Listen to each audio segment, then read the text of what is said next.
So today we will start with a bending stress. Okay. Now before starting with bending stress, already I have shared some of the video link yesterday, right, where it has been explained that how to find out the shear force and bending moments, then what are the different kind of different loadings, how this in cantilever beam with a point load, cantilever beam with a UDL load, then simply supported beam with a point load, right, and simply supported beam with UDL loads. So what are the shear forces, bending moment, deflection and slope? So all those things already have discussed the formula, right, and so I hope you have gone through that. So alright. So today we will come with a bending stress in the beam. Now in this particular topic, what are the questions you expect? Yes, you first you expect a question from bending equation, the problem based on bending equation.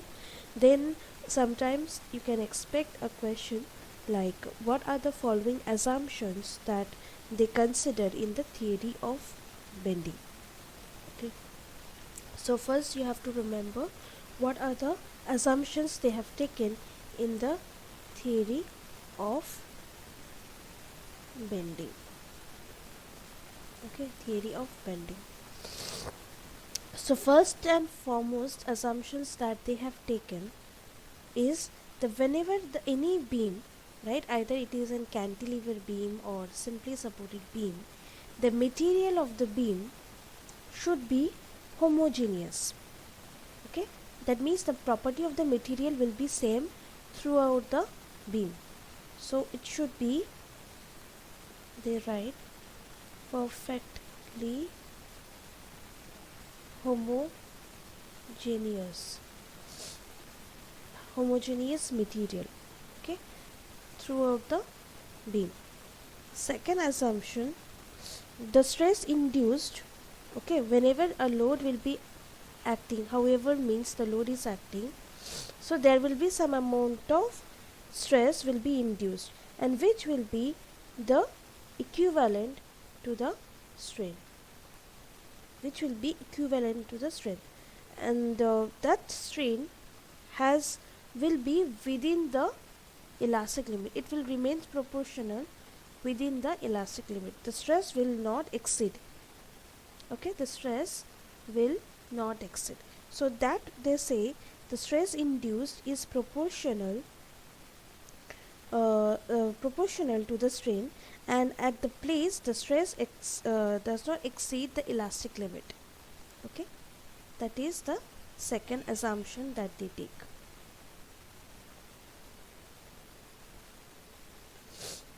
Third point, the value of this whatever the material, it might be the aluminium, it can be the steel, right? So that the whatever the either it goes a compression or in a tensile stress, right, it will be uniform throughout. Okay, that means the value of Young's modulus of different material, whatever the material they are using, okay, of a beam, that will be when this particular beam is undergoing either the compression or the tension, the Young's modulus going to be the same. Okay, the Young's modulus is same in what kind of the load it is acting on the beam, it is going to be the same. Okay, the next point is, please note down these points. Sometimes they will ask you to find out the right assumptions, so on that time you have, these are the points will be very much beneficial. Okay,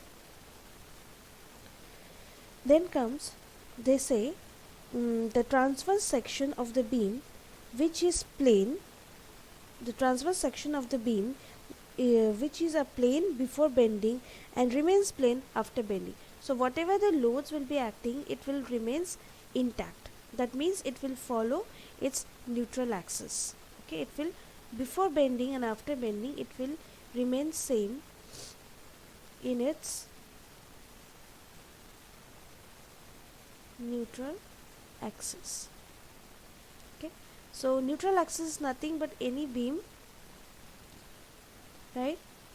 The center point, or I can say the center point, is that remains same. The center point will remain same. This is a neutral axis. Okay. Next point is there is no resultant pull or push on the cross section of the material. There won't be no pull or push in the cross section of the material. Cross section of the material means if I cut this section over here, it can be rectangular, it can be I section, it can be Z section. So whatever the section, there the resultant pull and push should be not there. Then sixth is, and whenever the load will be applied, load should be applied in the plane of bending. Load are applied in the plane of bending. Okay, this is one of the very important point. Okay, so even from this particular point, so they can ask where the loads are going to act. So okay, so it should be on the plane of bending. Then next point is so whenever the load is acting, right, so it will, the particular beam, it will try to bend, right, or deflect, however means, depends on where the load is acting, right. So this curvature, the radius of curvature of the beam, right, should be very, before bending it should be very large as compared with the transverse direction. The radius of curvature of the beam before bending, that means here if I want to draw, it will be like this. Before bending it should be large, right, as compared with the transverse dimension. Can you follow? If you can follow, just let me know in the chat box.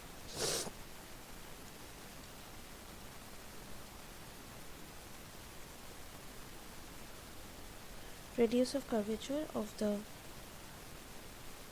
beam before bending, right, it should be large.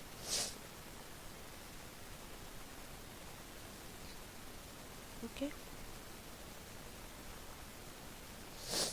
these are the assumptions you have to remember. There are 7 assumptions. Okay, so you need to, they will ask to find out the right assumptions of this thing. Okay, so based on this you'll be having, so they will be having some derivations. Derivations is not important. So based on these assumptions they will be deriving this bending equation. Okay,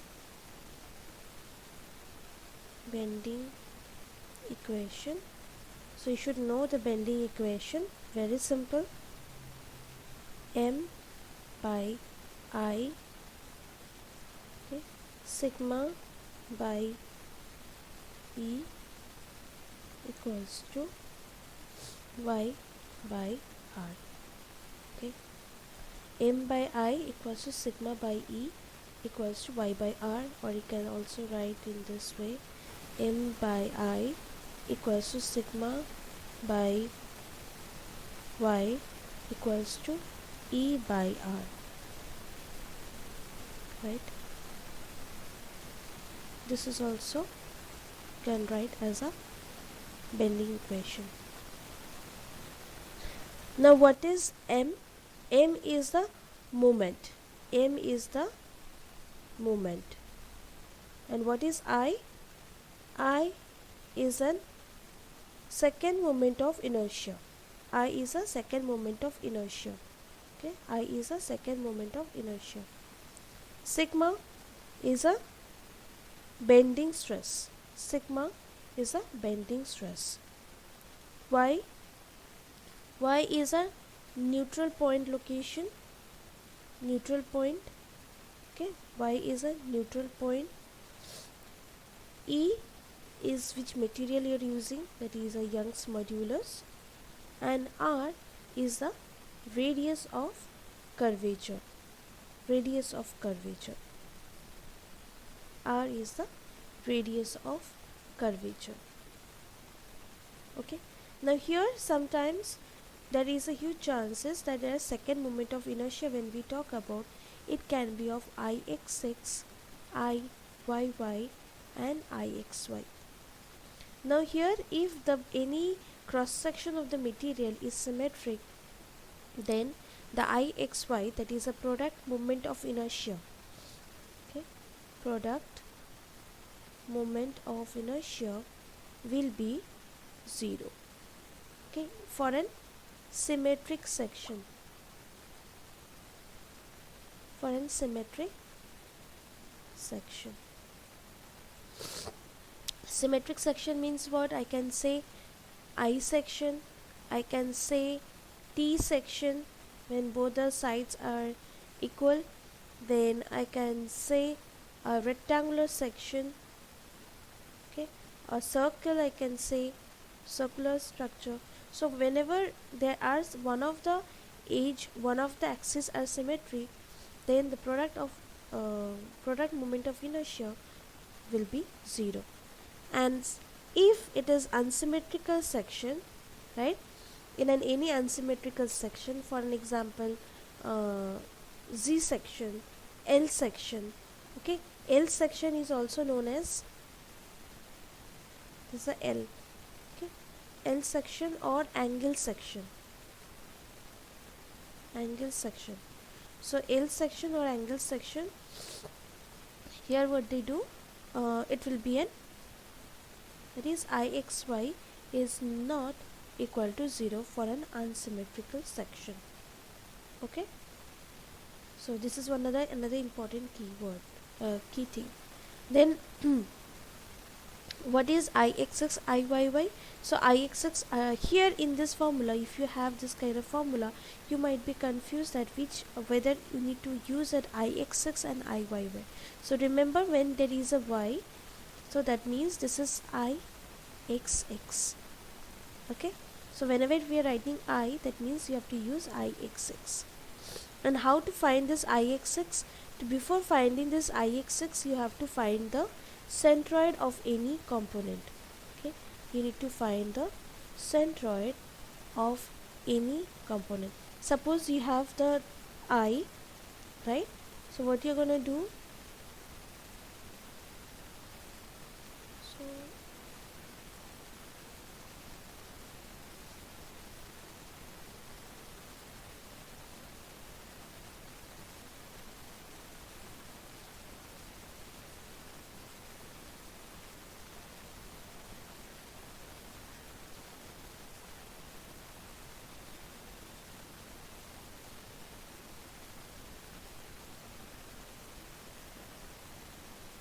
now this is the I section, okay, for an example.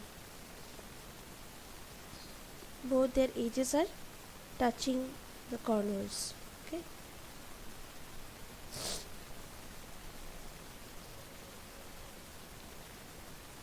now in this kind of structure, what you're going to do, you're going to discrete this structure into small into basic geometry. What is meant by basic geometry? I can say it can be of rectangular, it can be circular, it can be right angle triangle, right, any sort of thing. So first you need to discrete means to divide, okay, divide into small basic geometries. So here in this I section, so usually I section will be like this, right, the I section will be like this.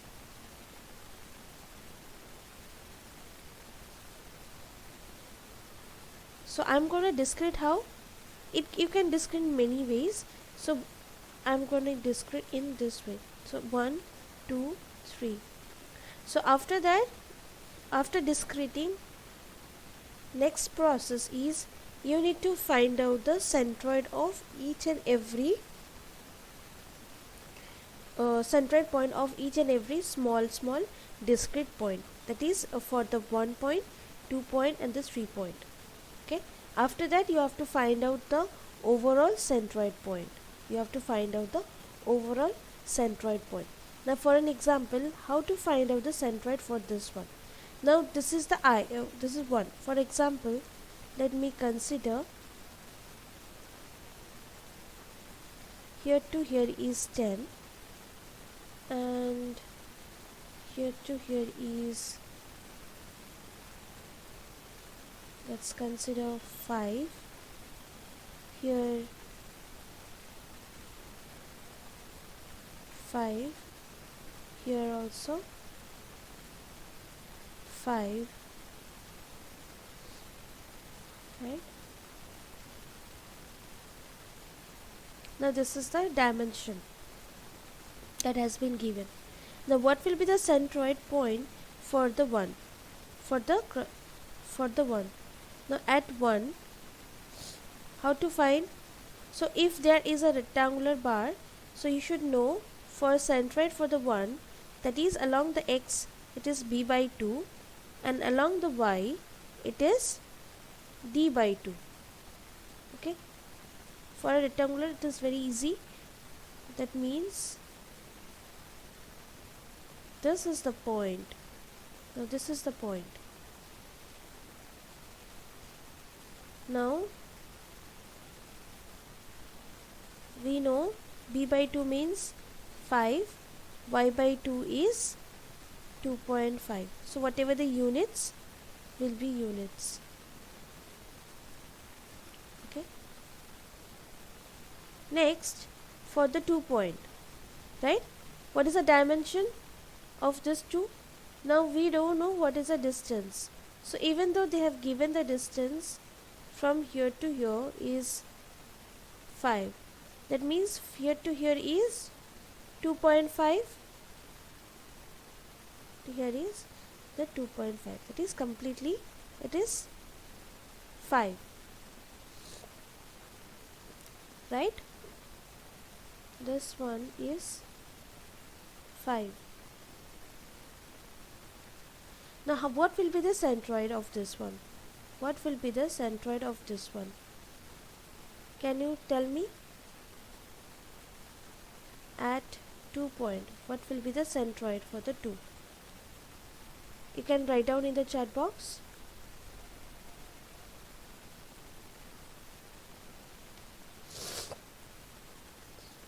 You can write down in the chat box what will be the value.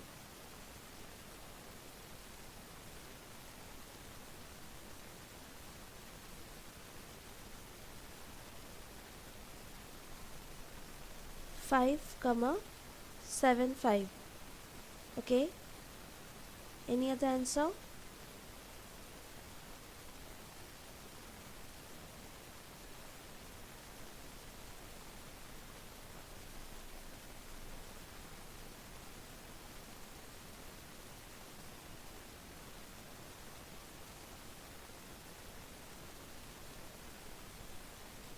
Okay, 7.5 comma 7.5. Any other?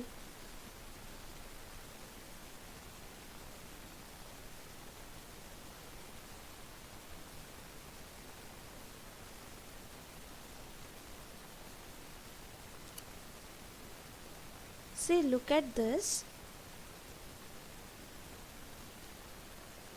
So when you're finding the centroid for the point 2, that means when you're considering that the y value should be from, you should take a reference from this point. Okay, so you know the total is, height is 5, so 5 divided by 2 is 2.5, right? You know this distance 2.5, but you have to take reference from here. that is y will be your 7.5 units. Okay, and x is also same. You have to take with reference from the main assumed axis. You have to take from here, from this reference to this reference. So here already you know total is 10 and symmetric line is passing through from this half of it, it is 5. So you can find out where this is located, right, where it is located. So the x is going to be 5 units. Similarly, for the third one, this is a point where you are getting the centroid, but you need to take a reference from here to here, right? That will be your y value, or I can say y3 value, and x will be again the same way. Tell me the y3 and x3 value, what you're getting. Ma'am, it's 5, 12.5. Okay, 5, 12.5. Excellent. Yes, because x will be again 5 units. Okay, because it's same, it is in the line of symmetry. And y3 because from this point, this here to here is 2.5 and the remaining is 10. So 10 plus 2.5, we will get 12.5 units. Okay, so similarly you have to how to find out the centroid, overall centroid. To find out the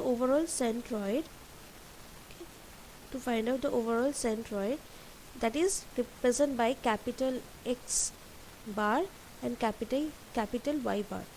So very simple, summation of AX by summation of A, and here Y bar, to find out the Y bar, the summation of AY by summation of A. A is the area. So when you are finding the number of nodes, here number of division we have made 3. So you are going to write area 1 x1 plus area 2 x2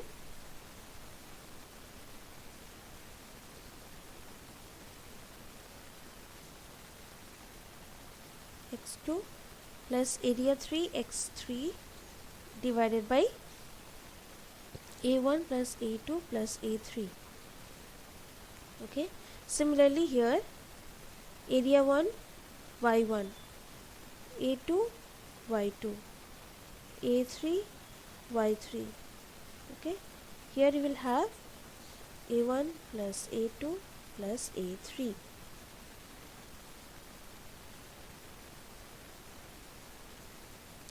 So you need to substitute the value, you will get to capital X bar and Y bar. Okay, now after finding this, how to find out for Ixx and Iyy? To find Ixx, now it will depends on what kind of your small discrete structure it is, whether it's a circle, whether it's a triangular, what kind of geometry it is. So here it is rectangular. So rectangular, we used to write b d cube by 12. Okay, first we need to write b d cube by 12 plus area into y my y bar whole square. Okay, now it will depends on the number of components. Now here we have 3 components. So what I'm going to write here is now b1 d1 cube by 12 plus area 1 y1 means this is a y1 minus this capital y bar is this one, the centroid value, whatever the centroid value you will get, you need to substitute over here whole square, plus again the second object is also our rectangular. So again b2 d2 cube by 12, okay, plus a2 y2 minus y bar. Y bar is represent the overall centroid value square. Okay. Then third component is again rectangular, right? So again b3 d3 cube by 12 into a2 a3 y3 minus y bar whole square. So when you solve this, you will get the value of ixx. Okay.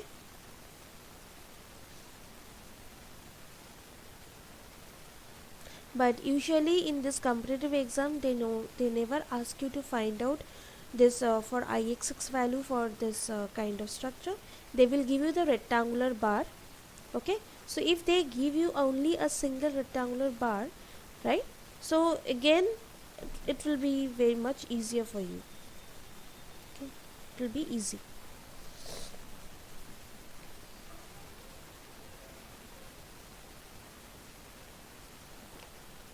Okay. Noted. Shall we move to the next? Yes, ma'am. Okay. Alright. Next is very important. Sometimes they ask a question from section modulus. Okay. Section modulus represented by the letter Z. Now again this notations varies from author to author. Okay. The main concept of this section modulus is it is a ratio between the I by y. Okay. What is I? I is here. So whenever we are mentioning this I, that means here it is referring to ixx. Okay. Right. That is a moment of inertia, and y is a distance often from the neutral axis. Right. So overall, how we got this formula is referring from moment bending moment, that is m by I equals to sigma by y equals to E by R. Now in this formula we have just taken this value.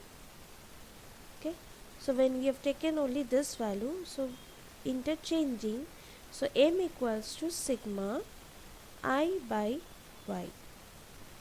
So as I've said, the section modulus we have referred as Z, so we can write m equals to sigma Z or sigma equals to m by Z. Okay. Now for this they might ask you a question like find out the section modulus for a rectangular section. Now before moving for the rectangular section, you should know what is a unit. Now first of all, what will be the unit of ixx? So already I have said a formula for a rectangular, that is b d cube by 12 plus area into y minus y bar whole square. This is a general formula, right? Summation of all those things. Now what will be the unit for ixx? Can I say either if it is in terms of meter, either by meter power 4 or centimeter power 4 or power 4, right? That will be the unit for ixx. And what will be the unit for y? Y is a distance from the neutral axis, right? So it is in terms of either in meter, either in centimeter or in mm. So when we apply in the section modulus, then what will be the unit for the section modulus? It will be meter power 3. Okay, it will be the meter power 3. Okay. Next, consider for an rectangular section. What will be the shear modulus for a rectangular section? Now in this rectangular section, right, let's consider with some kind of basic thing, that is B and D. They have given B and D. So from here you need to find out the section modulus. Okay, what will be the value? And what is for section modulus? Z equals to I by Y. Now for this you need to find out first Ixx. Okay, what is Ixx? B d cube by 12 plus A y by y bar whole square. Now in this case, since it is only one element, right, so y and y bar is going to be same. So if y and y bar is going to be same, so this value will be ignored. So this value will be ignored. So only this value will be as it is. So Ixx equals to B d cube by 12. Okay, and what is y? Y, as I've said, the neutral point. Okay, neutral point you have to find. That is again d by 2. Now substitute in the value z. Z equals to B d cube by 12, right, into d by 2. I can write like this, so I can get cancel of these terms, then one of the d will get cancel off, right. So can I get this for a rectangular section, that is B d square by 6. Can I?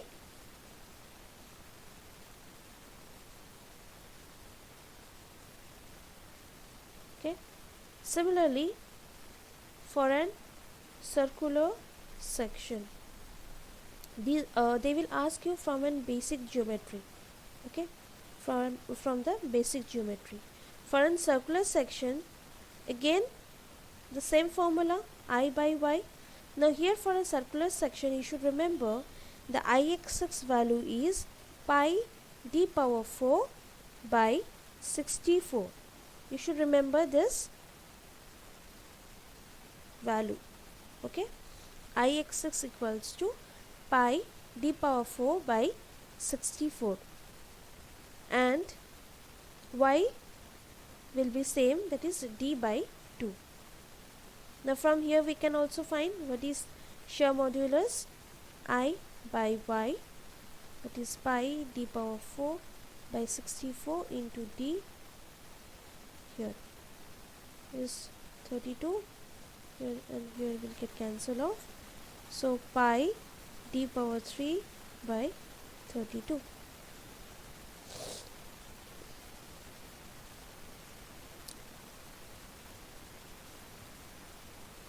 Right? Now what will happen in a circular section if there is some hollow in structure, or it is in concentric kind of surface. For an example, this is the one circle, inside there is a hole, right? This is the main structure. How will you find for this? Let's consider this inner diameter is small d and outer one is capital D. Okay, inner is small d, outer is capital D. How will you find? So for this, I value is again, it will be same. Here instead of pi 64 d power 4, he will be capital D power 4 minus small d power 4. Okay, and y value should be d by 2. Here capital D. Okay, capital D by 2. And tell me the answer. What is the z value you are getting? What is the z value we will be getting?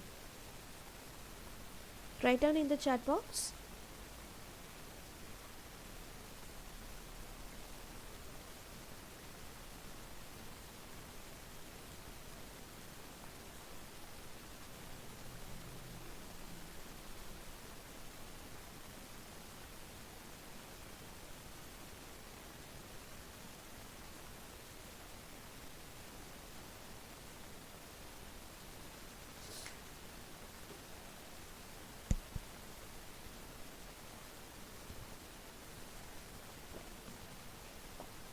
Ma'am, it will become pi capital D4 minus small d4 by Okay. 32 capital D.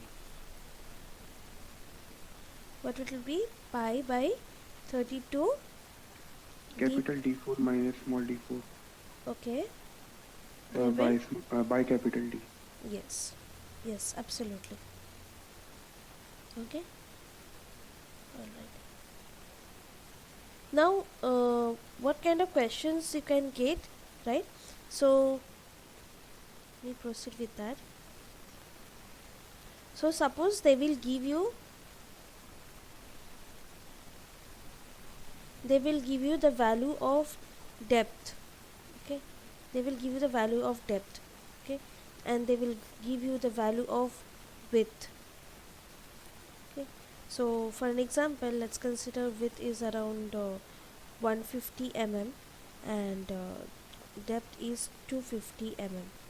Okay, they have given the depth and they have said this is a rectangular beam and undergoing a maximum bending moment about 750 kilo Newton meter. They have given the bending moment also, that is this much, and then they will ask you what will be the maximum stress that is acting on this rectangular beam of this same dimension. Okay? And they will give you the what material of this beam are used, that is considered 200 gigapascal. Consider it is a 200 gigapascal. How will you find out the maximum bending stress?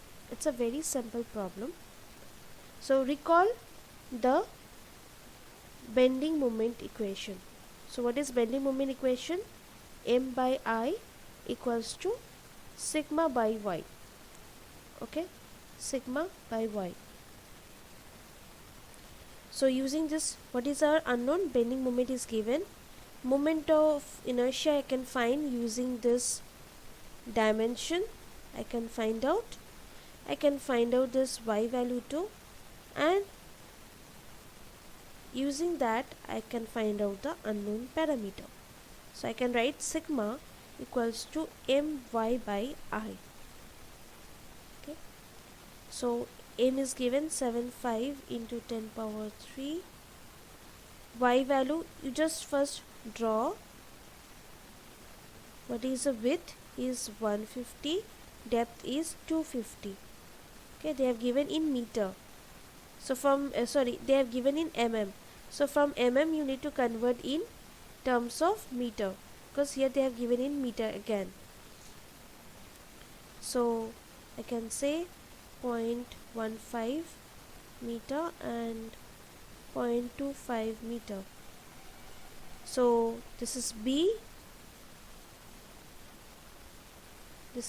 and this is D value.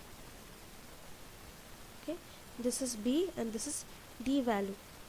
So from there you can find out what is Ixx, right? B dq by 12. You can simply do this. Okay, and what will be the y value? Y is d by 2, that is 0.25 by 2, and substitute over here and you will get the answer. Tell me the value of sigma. what you're getting, what will be the maximum stress in the beam.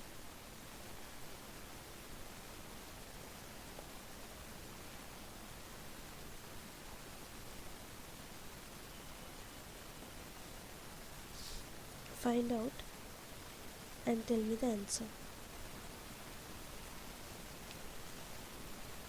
Write down the answer in terms of megapascal. Give the answer in terms of megapascal. Okay.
Yes. Any other answer?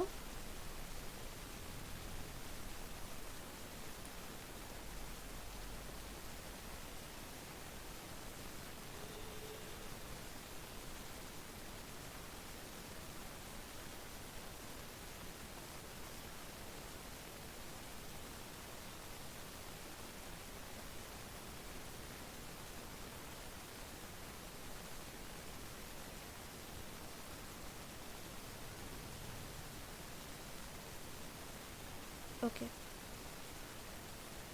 So are you getting the same answer, all of you?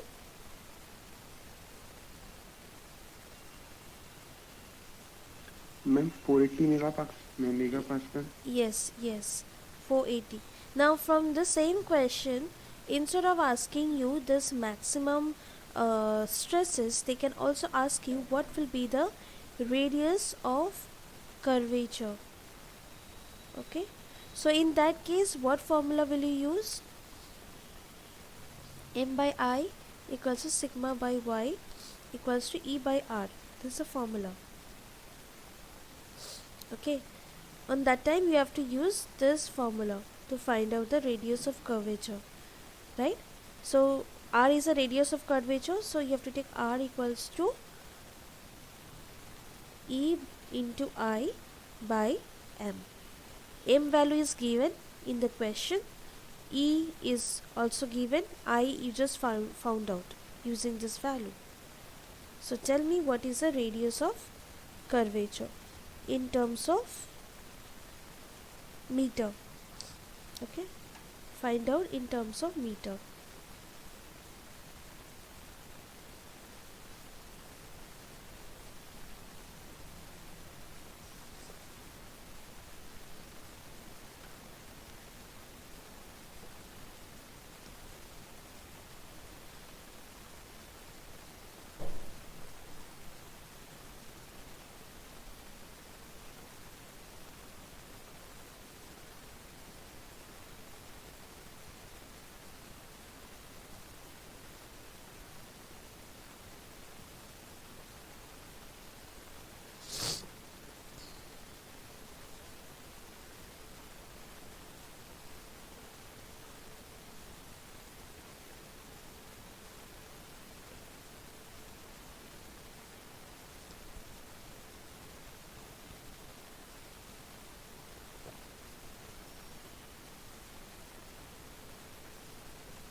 Ma'am is it 52.08?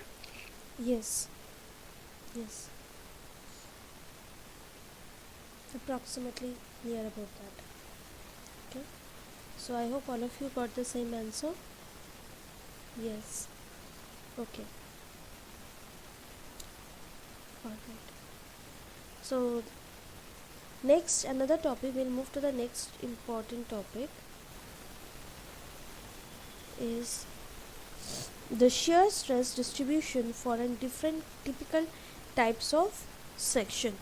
So sometimes they ask a question from here, so you should know the shear stress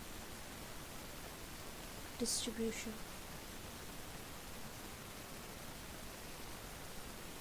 Okay, so for various kind of section, the first is for the rectangular.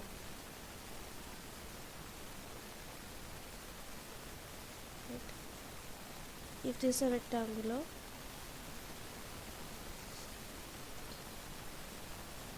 so what kind of shear stress distribution will be acting? So near the neutral section, it will be the maximum where the shear stress distribution will be acting. Okay, this is for the rectangular. Second one, for circular section.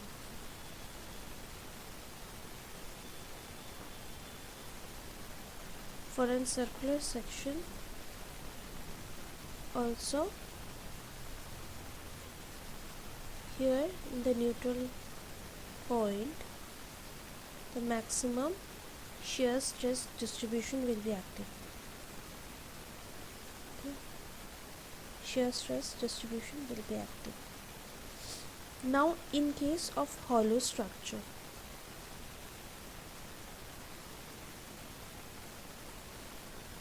is a hollow circle.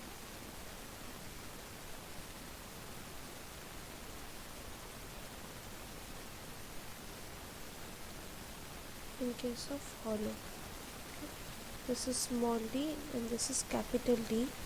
So in this case, what happens?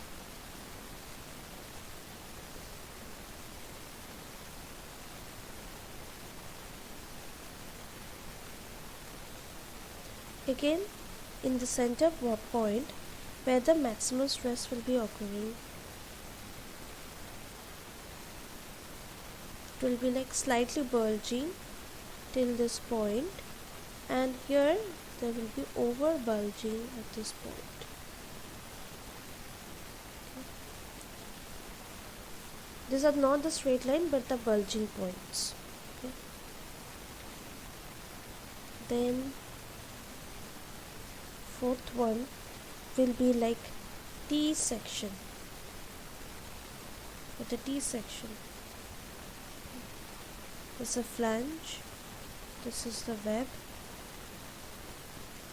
In this T section, what happens?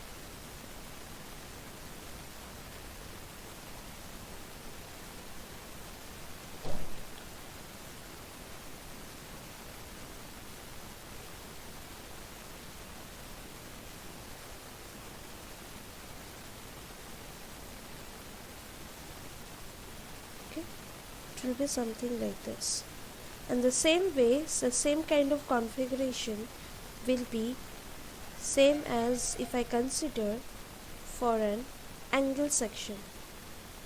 You remember what is meant by angle section? Already I have said, nothing but the L section. Both are same. Angle section or the L section, both are same. Now here the angle should be a reverse angle. Okay, like this, or I can say half T, or I can say half T. So for this,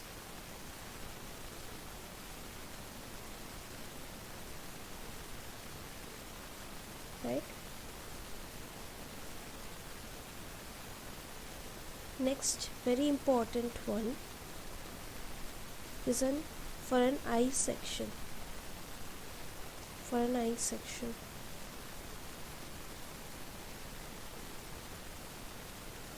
there will be having two flanges and one web. Okay. Two flanges, one web.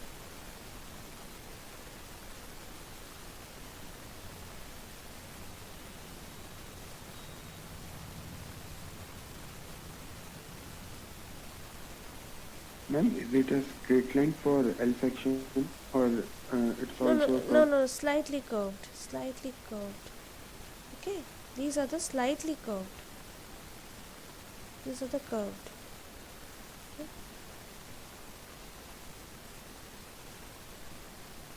These all are will be curved. And here also maximum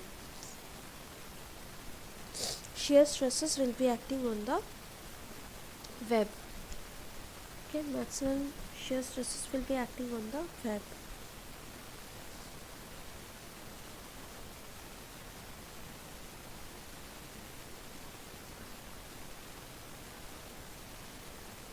Now same kind of compare with the I section. Instead of that, they can also give you a composite section. Okay.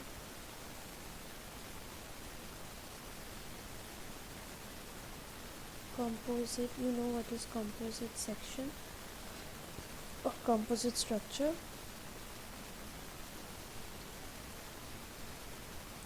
They'll be having one laminate, then we'll have some kind of structures, then again the laminate. Okay, so in this kind of structures also it will follow the same configuration as what we have seen in the I section.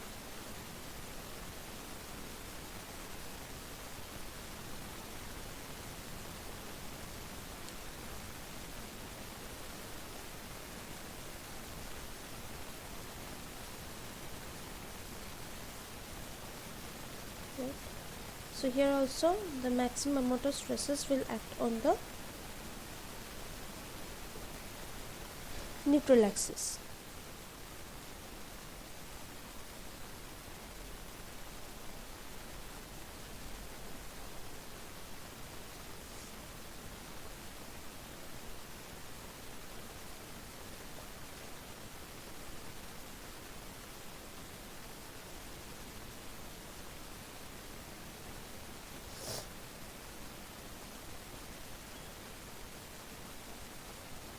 Right.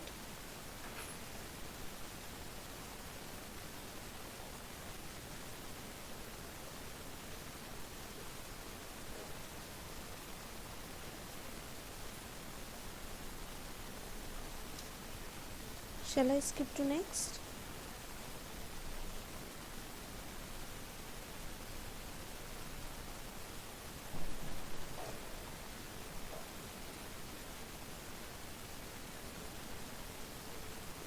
Yes, ma'am. Okay. So next,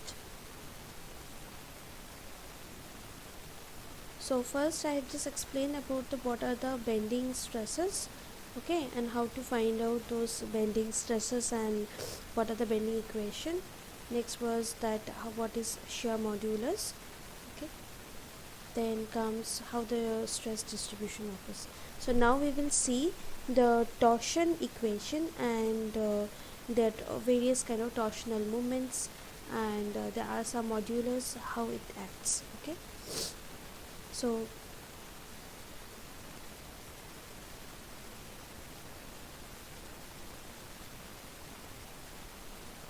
torsion equation. Now before going for the torsion equation, tell me what is the difference between bending and torsion. What's the difference between bending and torsion?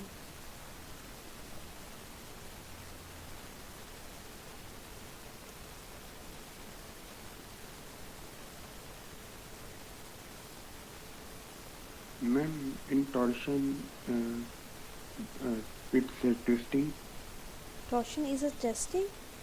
twisting, Acha, twisting, yes. and in bending, it is not twisting, it is just compression or Hmm. It's like compression or tension type we are Okay. getting. Suppose you will have some kind of beam like this, right? So any kind of load, it will deflect, right? It will deflect. But twisting means it will something like that, right? Okay. So that means there will be some twist motion or twisting movement that will be acting on the beam, right? So let me draw in this way. There will be a kind of twist, right? The locations, orientations of the plane is going to change. Okay. And bending means if there is any beam and I'm putting one kind of load over here, the beam will be changing, right? So this is bending and this is called twisting. Now here also twisting having some kind of torsional equations, and there are some assumptions behind it. So again, assumptions are again equally important as we have seen for the bending moment. So here also we have some couple of assumptions. The first assumption, the first assumption is the same as we have seen for the bending moment. Okay. Now you can expect this kind of question also, that find out the common assumptions that play a major role in the bending equation and the torsional equation. Okay. So this is one of the very common assumptions, that is the material should be perfectly homogeneous. Okay. Or they can use the word called uniform throughout the um, uniform throughout the section. Okay. It can be either perfectly homogeneous or it can be uniform. They can use either of the word. So this is the most common assumptions that for both the bending as well as torsion.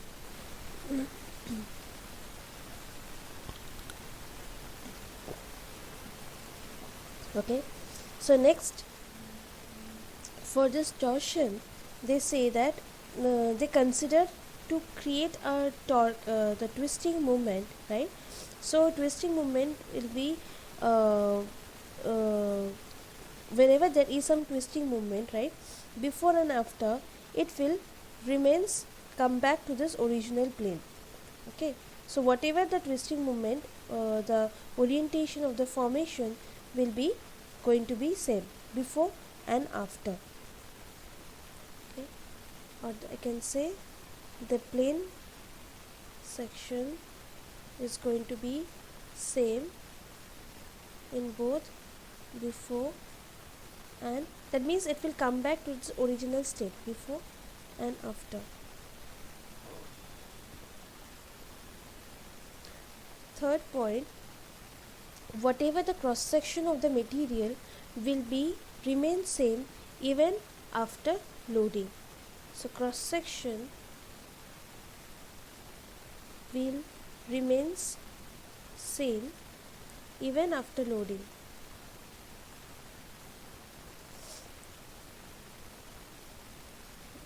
Okay. So cross section is not going to deform. Okay. Next, very important point, the twist along the length is should be uniform. So the twist, whatever the twisting movement, should be uniform throughout the length. Okay. Twist is uniform along the length. Okay.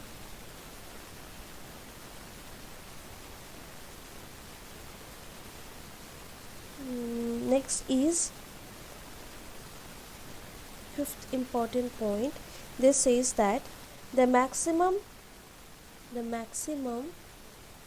shear stress that will be causing during the twist, okay, should not exceed the elastic limit value. So whenever this maximum shear stress, okay, when a twist is applied or torsional moment twist, or I can say torsional moment, okay, does not exceed its elastic limit value. This is a very important uh, point. Okay, so there we have seen the stresses and the strain in case of bending, but here in case of the torsional equation, the shear stress and the twisting moment, okay, is not going to change it. Now here it explains about equation that will form, that is T by I by P equals to tau by R equals to G theta by N. So this is the torsional equation. Okay. Now in upcoming problems or whatever the things we will see, we need to implement this formula. Okay, this and as well as the bending formula, right? So again I will tell you one more important thing. So in this GATE examination, they will not ask you any sort of direct question from this particular thing. You may have to use this formula to find out the another formula. Okay, so these are the basic things. Okay, so they may not give you the direct question to find out this thing, right? Unknown parameters. So you have to make use of this torsional equation and then to find out some of the unknown parameters. Okay, so for that it is very important to remember this equation. Okay, now what is T here? T here is a torsional moment. T is the torsional moment. Now here in the torsional moment we'll be using IP, that is a polar moment of inertia. Okay, polar moment of inertia, right? Here they will use a polar moment of inertia, and here in polar moment of inertia they consider it is a circular shaft. Okay, circular, the cross section is circular, so the IP value defines pi d power 4 by 32, right? That is a difference. And previously what we have seen, for a circular, the Ixx value, that is a moment of inertia value, is pi d power 4 by 64, and here it is pi d power 4 by 32. Okay, pi d power 4 by 32. So don't get confused. Okay. Now this can be also be written as pi by r power 4 by 2.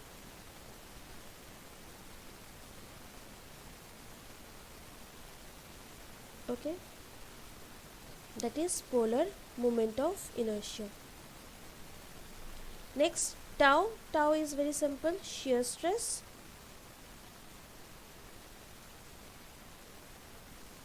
Okay. R is the, you can say, whatever the radius of that shaft. Now next comes G. G is the rigidity modulus.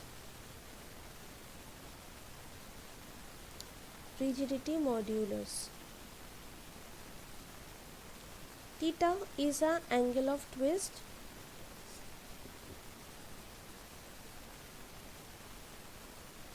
L is a length of the shaft or the material, you can say.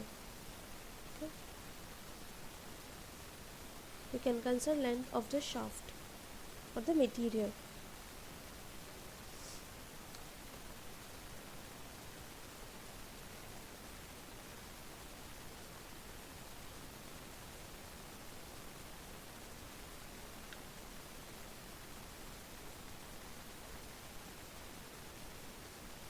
So simultaneously, do not forget the bending equation.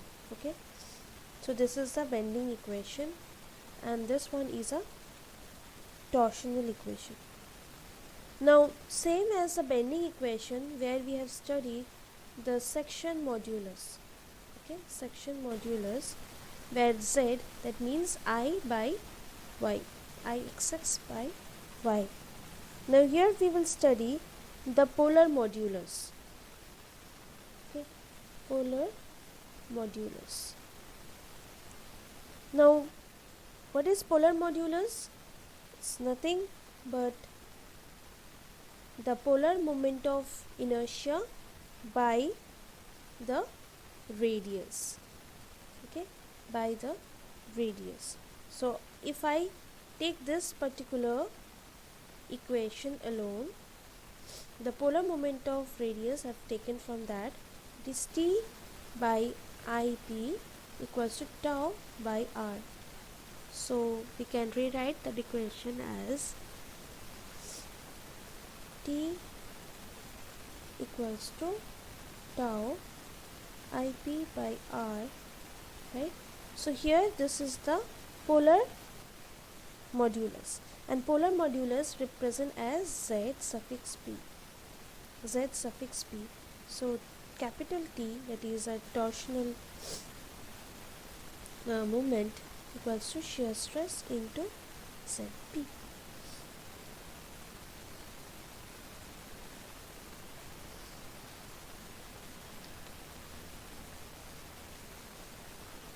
Right? Now if I have to find the polar modulus for an circular section, what will be the polar modulus for a circular section? This is the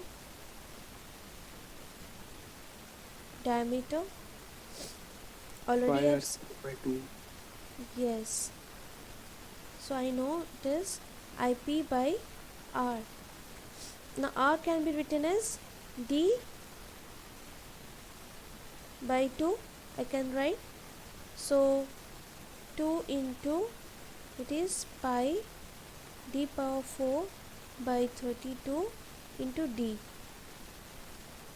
Okay, and this one becomes 16. So we'll get pi d power 3 by 16. Right? If in terms of radius, so we can take again IP by R. Okay, so IP is pi r power 4 by 2 into R. R means pi r power 3 by 2.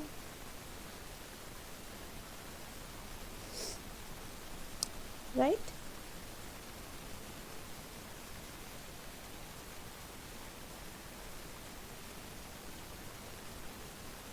Now what will happen in case of hollow structure? If it is a hollow structure, the hollow structure diameter, internal diameter is small d and outer is capital D. What will be the polar modulus?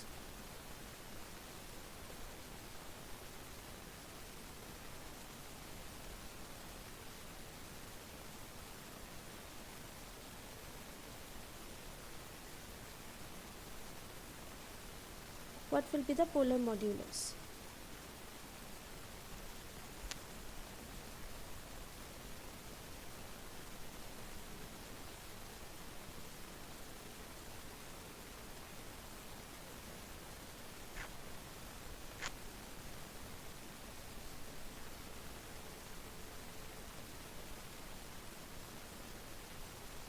So IP will be pi capital D power 4 minus small d power 4 by 32. Okay, and here it is already capital D by 2, right, as we have done before. So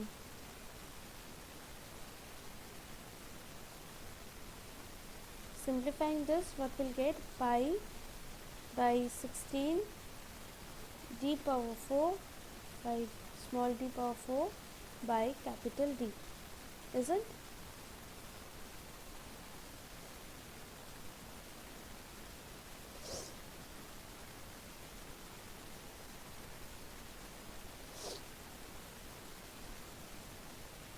Right?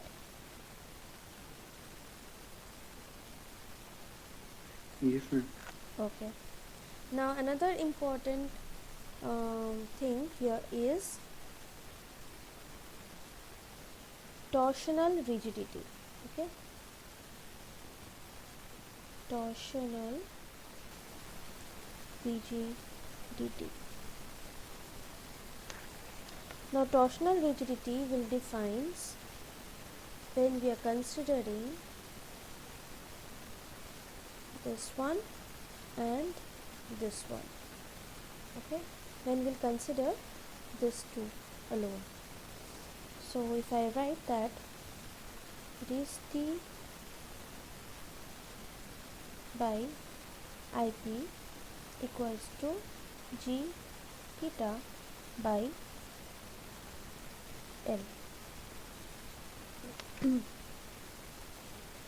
Okay, so torsional rigidity explains by the letter K when we have G IP by L equals to T by theta. Okay, the K represents the torsional rigidity.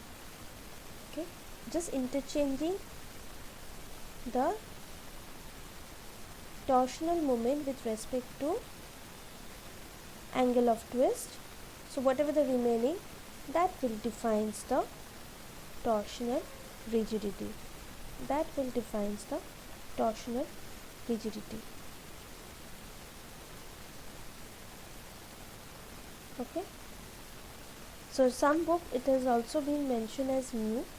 So that is torsional rigidity. It again varies, but whenever the word will come for the torsional rigidity, you should know what it is. Okay, so it is a ratio between the torsional moment with an your angle of twist equals to the rigidity modulus, the polar moment of inertia by the length of the shaft. Okay. So this is another important concept. Okay. Next is power transmitted by the shaft. Okay. Power transmission. Power transmission.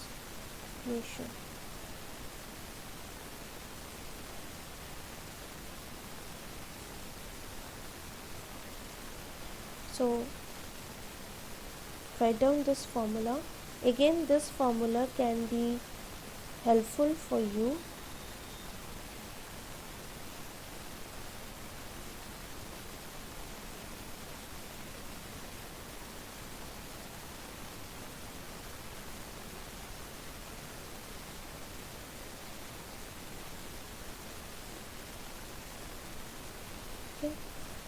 So n is a number of rotation. Okay, number of rotation RPM, rotation per minute. Okay, n is a number of rotation per minute. Then T is a the torsional moment. Okay, whose unit should be Newton meter by 60 into 1000. If you multiply in terms of 1000, that means you will get the power unit in terms of kilowatt. this is RPM. You should get this value as RPM. Now when you are solving this turbo machinery problems, sometimes they might also give you to find out that what will be the power transmission. So you might need to use this formula in other place also, not only in the strength of material like structured questions, but also you might need to use or implement this formula in other relevant. Okay, right? So let's solve one problem. Okay, so I will give you the given data. Okay. All right.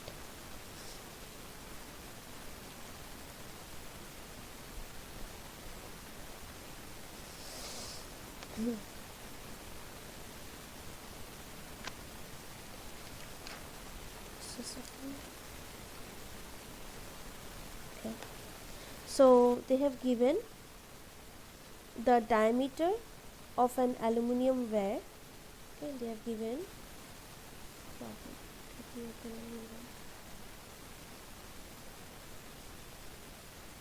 they have given the diameter of an aluminium wire is 5 mm, and they have given is been twisted through one complete rotation.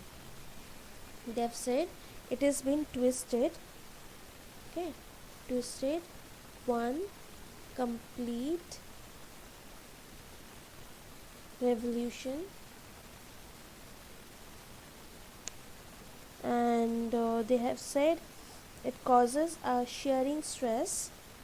Causing a shearing stress, that is tau, is 42 mega Newton meter square, and this having an modulus of rigidity about 27 gigapascal,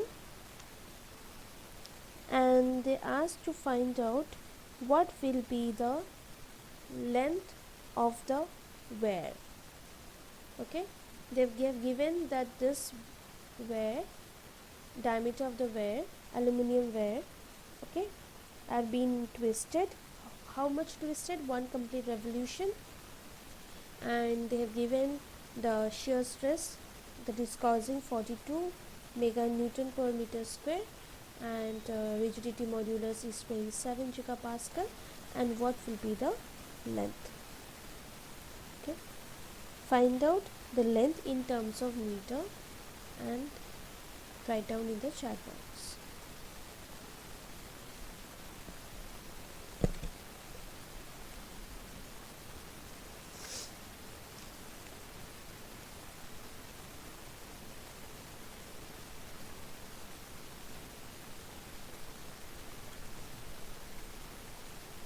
You want me to solve, or you can do it?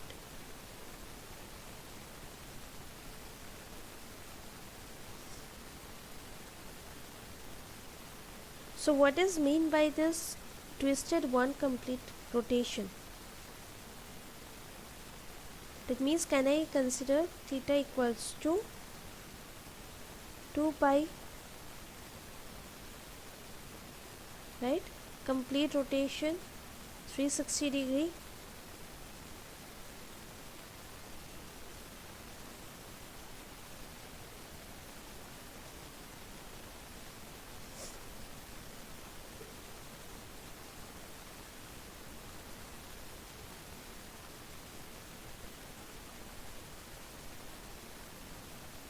So first you understand that in this question you have to first apply the torsional equation, that is TIP equals to G theta by L equals Ma'am, to, is it 10.09? yes. How you have solved? Tell me. Ma'am, just using the torsion equation. Yes. Tau So- by R is equal to G theta by L. Yes, whether you have used this one or this one, which formula you have used? Ma'am, tau by R is equal to G theta by L. Tau by R R. equals to G G theta by by L. L. Okay, so you need to find L. L is, G is known, theta is known, right, R is known, and tau is also known, right? So very simple, you just substitute the value and you will get the answer of L. L is about 10.09, yes, meter. Okay, all right. Now another very important topic, okay, the comparison of solid and hollow shaft. Comparison of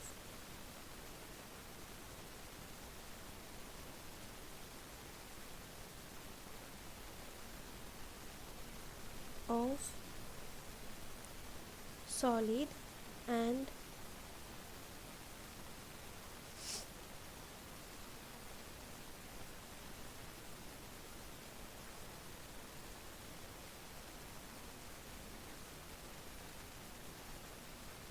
okay, comparison of solid and hollow shaft. Now here we have two categories, one by comparing the strength, another one is a comparing the weight. Okay, one is a strength, to compare whose strength will be more, and second one whose weight will be more. Okay, two categories are there, and that is very very important. Okay, not only in this particular topic but also conceptual one. So what they consider is that in so we have one solid, right, solid which will be diameter is d, and another one we have the hollow, right, whose internal diameter would be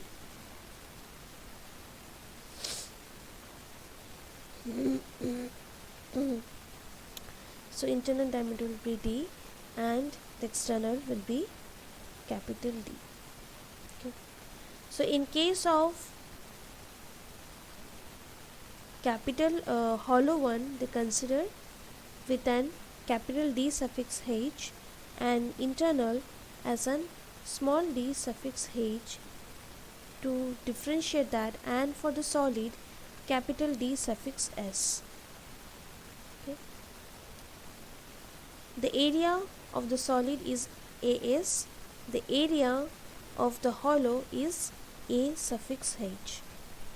The torque produced, right, the torque that will be producing in the hollow is TS, and torque solid is S and the hollow is H. Okay.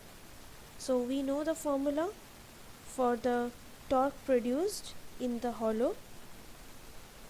Can you tell me what will be the torque produced in the hollow? How much amount of torque? Again, consider T IP equals to tau by R. Take this relation, this T equals to tau into IP by R, right? Here, considering the stresses, the maximum stresses is going to be same for both the solid and the hollow. Okay, these are the assumptions. For the first one, when you're considering the strength, the length is going to be the same. The length is same. What are the materials? Young's modulus is same, right? So when you're considering for the strength, the different strength comparison, we have to assume that the weight for the solid and the weight, okay, weight for the hollow is same. The second thing is, since the weight of these two are same, the shear stress, okay, the maximum shear stress on the solid and maximum shear stress in the hollow is also going to be same for the when we are considering for a maximum strength comparison. Okay, so due to that the torsional effect will be different, so we need to find out the torsion. Now using this relation we need to find out the torsion. Now for hollow, what it will be, TH equals to tau, because both the shear stress are going to be same, so let's consider tau into, here IP equals to pi by 34, and here will be again d by 2, it will become 16 pi by 16 dh, hollow dh minus small dh by capital dh, right? Here power 4.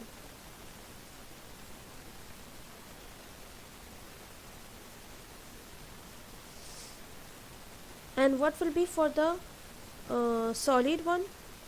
Tau pi by 16 d power ds power 4, right, by ds.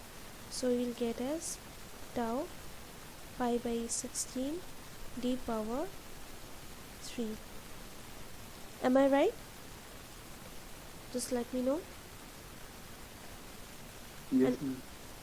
Okay, so I got the what is my torsional effect for the this thing. Now since the strength are different, so what I'm gonna do, strength of an solid and strength of a hollow. Now what is the strength? Can I equivalent to that, what will be the torsional effect of a solid to a torsional effect with an hollow?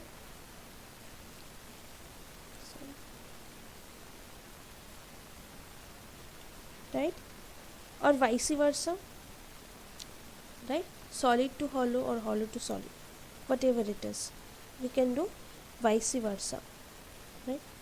Now substitute the value over here, that is tau pi by 16 d power s cube. Now here tau equals to pi by 16 dh power 4 minus d small h power 4 by capital DH. So these things will get cancelled off. What are the remaining terms will be getting? ds cube by dh power 4 minus d small power 4 by small dh. Now assuming they in this problem or any sort of problem, they will be giving you what will be the ratios between this hollow surface. Okay, for an example they will give dh by small dh is n, that how much factor they are different with each other. Okay, how much factor they are different with each other. Now substitute this, simplify this equation and tell me what you are obtaining. Simplify and substitute the value in terms of n and dh, right, in place of capital dh. In place of capital dh, substitute this value. So I can write from here capital dh equals to small n into small dh, right? Substitute the value and tell me the answer.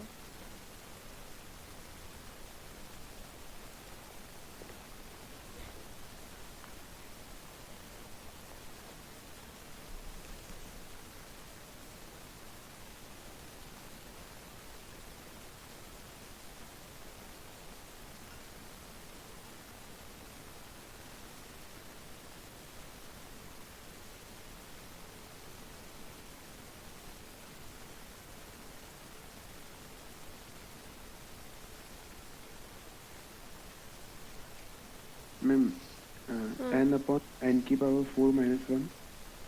Just a second. So ts by th, right, you are telling?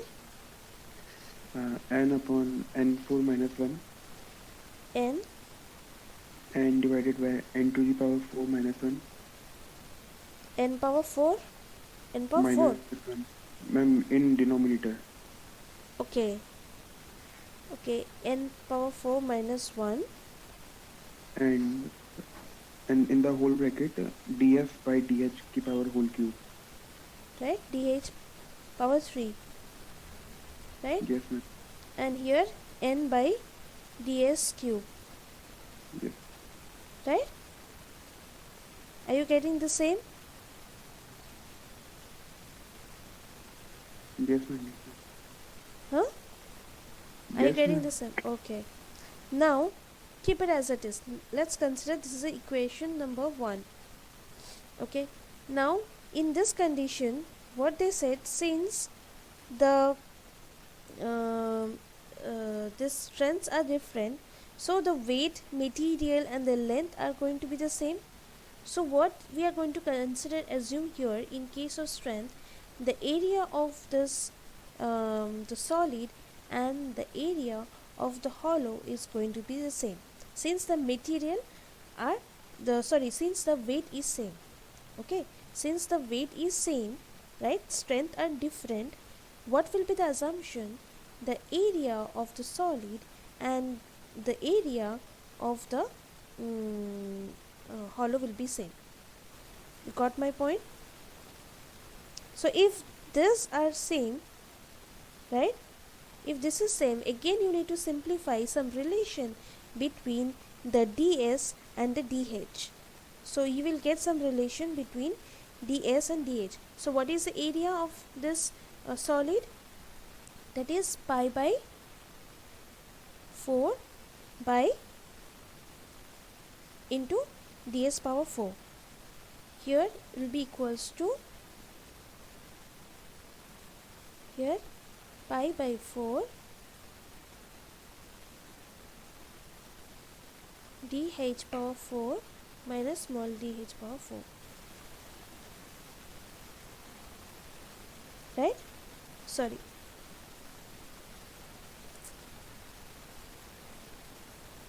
Right? This will be the area. Again you know what is that? dh by small dh equals to n. Now this is equals to, in place of capital dh, you can replace with this value. Right? You will replace that. We're going to replace it over here. So simplify and you will get some equation in terms of dh. You have to simplify and you will get some value in terms of dh.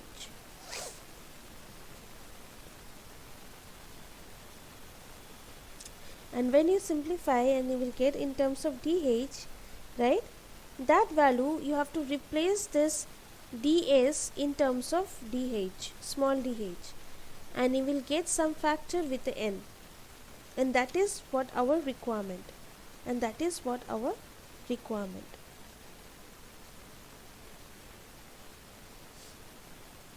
Just ensure, are you getting a value something like ds into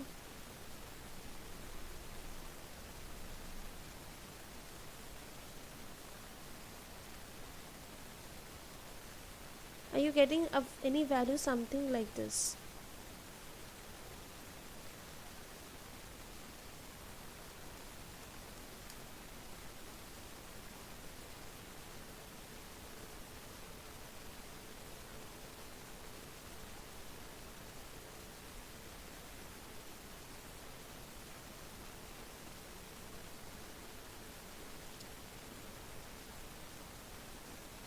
Ma'am, it is n square minus 1, ma'am.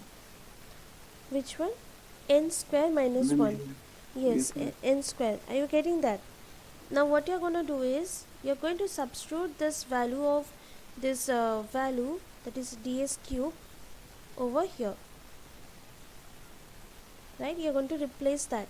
So you will get ts by th equals to dh cube into n square minus 1 root over n square minus 1 divided by n power 4 minus 1 dh cube. This one will get cancelled off and you will get this thing. Now you can further simplify this one. You can further simplify this value, that is n square minus 1 root over n square minus 1 n square minus 1 by n square plus 1. Can we do that?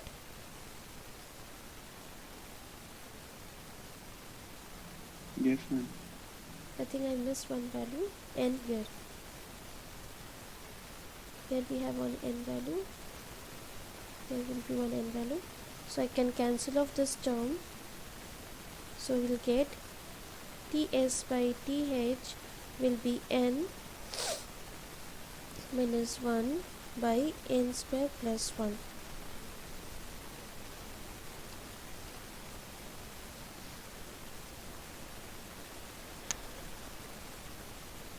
Right?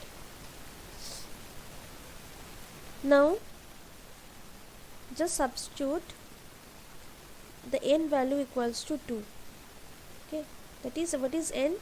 Capital dh by small dh equals to 2. Okay, now substitute the value and tell me what you're getting.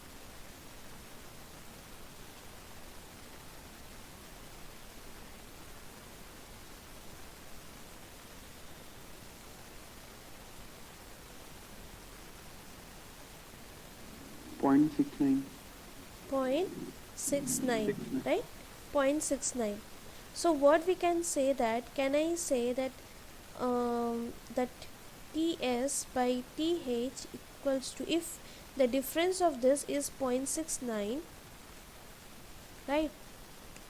So what it shows, that means which one is greater, which one is greater here? That means th value is greater than the solid one. Yes, ma'am. Can I say? So that is how much of torsional moment for an hollow shaft is having much greater as compared with an solid one, right? So this one shows that, also also explains the hollow shaft will be much stronger as compared with the solid one. Okay, hollow shaft is much stronger. Okay, so this is one of the important conclusion. Okay, this is one of the very important conclusion. So when the hollow shaft is more, when both the materials are remain same, the material are same, the weights are same, but the strength are different. So when we are changing the strength, so we can see the hollow shaft will shows the better one. Okay, clear? So this is one of the very important. You need to remember this formula sometimes. Okay, so sometimes they will give you the value of dh by capital dh by small dh, right? So you need to substitute the value and you have to check what will be the ratios between their ratio of what is the ratio between this solid and the hollow. Okay, or they can also ask you some kind of assertive and reason question. So in that they might ask you that which of the shaft is going to show a better strength in which condition, right? So this is a very important one. Now the next one is when the weights are different. Okay, when the weights are different, so what are the assumption will be? We have taken the length is same, material we are used is same, right? Shear stress applied is same, right? All those factors we are taking same, but in this case, since the weight are different, what we will take same? The strength of the hollow and the strength of a solid is going to be the same. This is one of the huge it's just a reverse case of the previous one. Okay, so here we will take another similar configuration of the strength. Here the strength is going to be the same, though the weight is different. Okay, now here weight is different means what? Ma'am, length will be same in this, no? Yeah, length is same. Length of the both the material are going to be same. Okay, so the weight is different. So weight of an solid and weight of an hollow. So we are going to see the ratios of the different weight. So weight is different means what? I can say, I can write for area of an solid by area of the hollow, as we have done before. So we know what is the area of the solid. So pi by 4 ds power square by pi by 4 dh power square minus small dh power square. This will get cancelled off. You will get this ds square by capital D square minus small dh square. Right? Again, the main consideration, that is d capital dh by small dh is n equals to, now we will not consider anything, we will consider as n only. Okay, now again we will replace, that is small dh equals to small capital dh equals to small dh into n. Replace this value over here. We are going to replace this value, right? So we will get again ds square by n dh whole square minus dh square. So we will get dh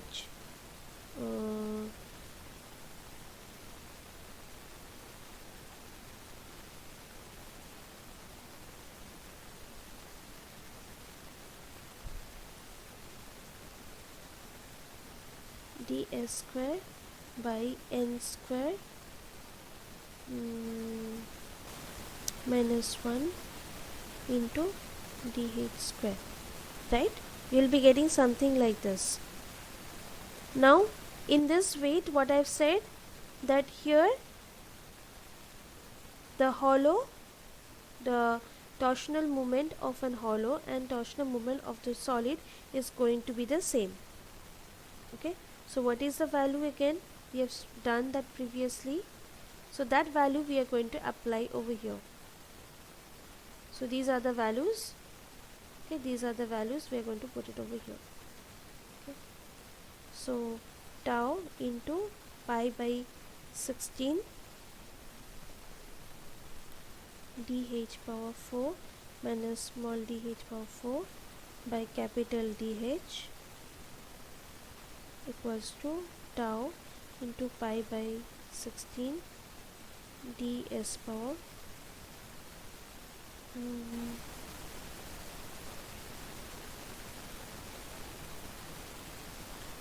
it's 3.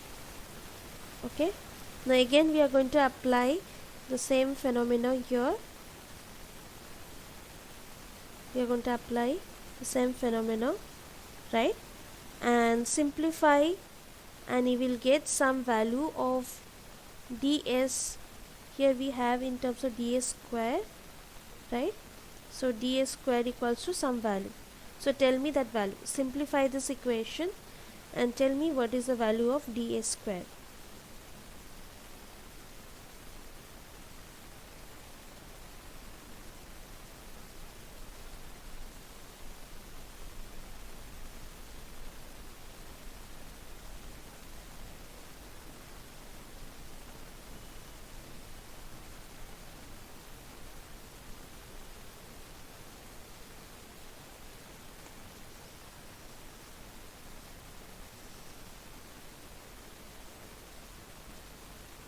Just ensure, are you getting some value something like this, dh square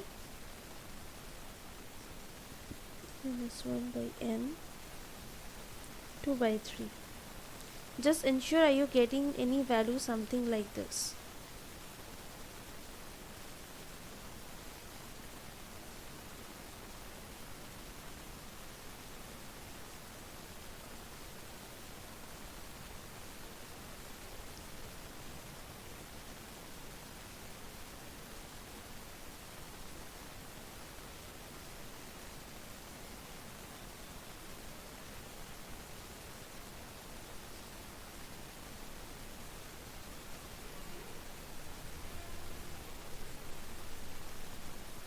So just simplify and see.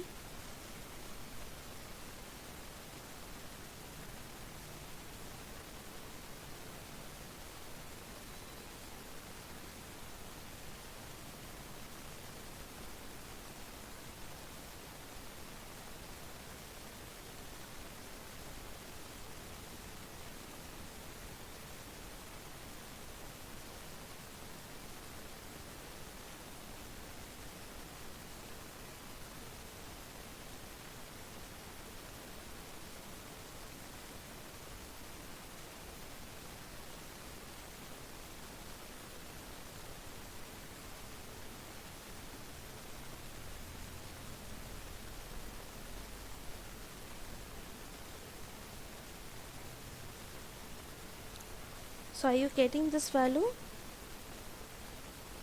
Just let me know. Yes, ma'am. Yes, you are getting the same value. Then after that, Yes. what you're going to do, you're going to substitute this ds value over here, right? And let me write down the final answer. Okay, so you will get something like n power 4 minus 1 2 by 3 by n square minus 1 n power 2 by 3.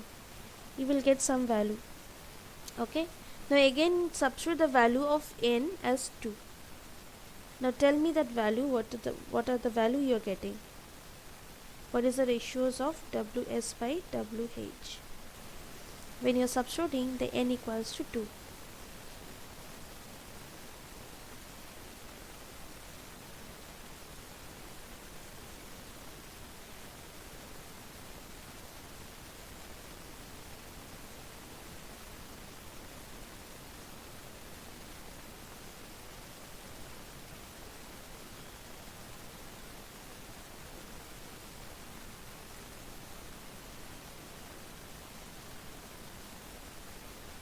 Ma'am, 1.27. Okay, 1.27. Now here that means whose weight is more?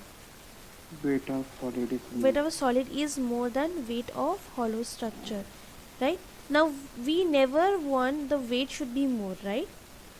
So that means hollow of the shaft is less, means if I am using any practical usage, hollow shaft, that means my shaft will be much effective and economic, right? So overall what you have understood by strength and weight. So if any implementation, if I am using hollow shaft, first of all by its weight it is less. Second, even by its strength it is going to show more effective as compared with the solid. Okay, and second is you have to remember this formula, right? You have to remember this formula, that what is the ratio. Sometimes they will give you the value of n, right? They will give you the value of n, right?